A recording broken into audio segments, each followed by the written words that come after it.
Ça filme. Oui. C'est parti. Impeccable. Donc mardi 4 avril avec le groupe 1, il nous manque aujourd'hui Lucas et Paul.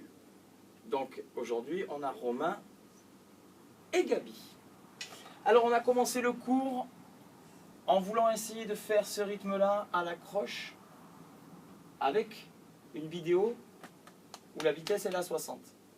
Ça a été, Romain, Gabi, ça a été comment? Catastrophique. D'accord? C'était une catastrophe. Donc on s'est posé et à un moment donné on s'est dit deux choses. Enfin au moins une importante. Chaque semaine, je vous demande de travailler à la maison. Et ce travail à la maison, il est hyper important. Alors, je le dis une fois, il ne faudra pas venir me dire à la fin de l'année, est-ce que je peux faire le morceau spectacle, j'ai vraiment envie de faire la musique. Je vous dirai non.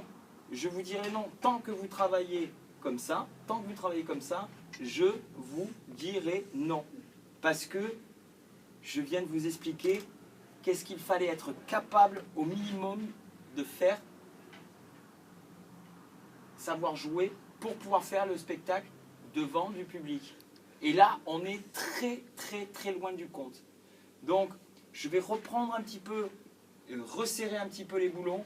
J'espère que vous allez en profiter ces vacances pour en discuter avec papa et maman, pour vraiment qu'ils vous, à un moment donné, les cours de batterie là, hein, c'est pas la fête, c'est vraiment, ils vous offrent des cours de batterie, il faut en profiter, c'est pas pour faire n'importe quoi. Alors ça va, il y a quand même un bon comportement dans l'ensemble, j'ai pas à me plaindre, mais le travail à la maison, il est catastrophique. Et là, le spectacle, bon, on arrivera à faire une chanson dans, j'exagère beaucoup, mais 8-10 ans, j'exagère, d'accord? Mais c'est ça, d'accord? Donc je vais vous demander d'avoir un peu plus, même à votre âge, d'avoir plus de rigueur et surtout de travailler plus régulièrement, c'est-à-dire tous les jours. Ok?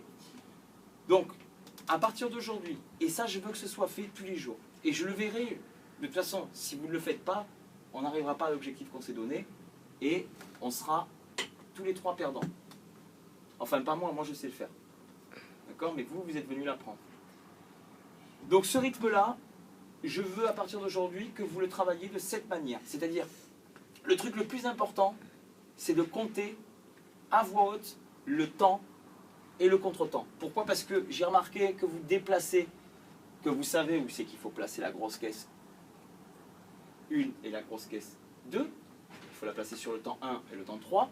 Et la caisse claire sur le temps 2 et sur le temps 4. Et le Charleston sur le temps, le contre-temps, le temps, le contre-temps, le temps, le contre-temps, le temps, le contre-temps. Ça, vous savez, vous avez compris où ça se situe. Maintenant, c'est de le pratiquer. Et des fois, j'entends des grosses caisses qui ne sont pas placées au bon endroit ou des caisses claires pas placées au bon endroit.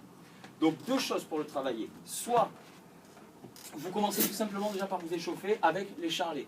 Les charlets sont sur les temps et les contre-temps. Donc, 1 et 2 et 3 et 4 et une fois que je suis à l'aise, je peux rajouter la caisse claire. Et je sais qu'elle est sur 2 et 4.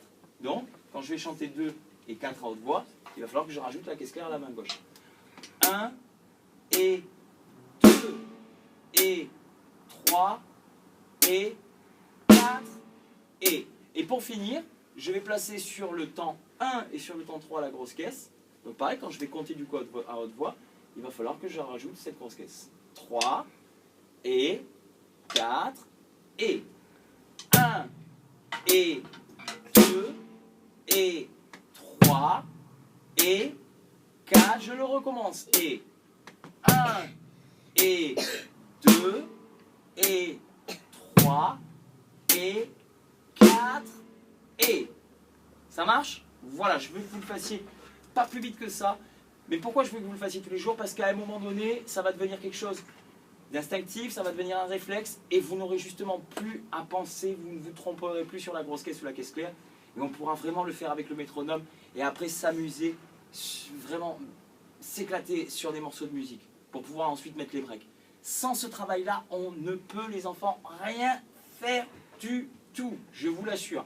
Alors, c'est peut-être le moment de grandir encore un petit peu plus et de se dire, allez, j'y vais. D'accord? Ok. Ça marche? Allez, je compte sur vous pour me travailler ça. Vous avez la semaine prochaine de vacances encore. Et quand je vous retrouve, le mardi de la rentrée là, vous montrez déjà que vous avez fait quelque chose. Ça marche? Allez, boum, tu peux l'arrêter.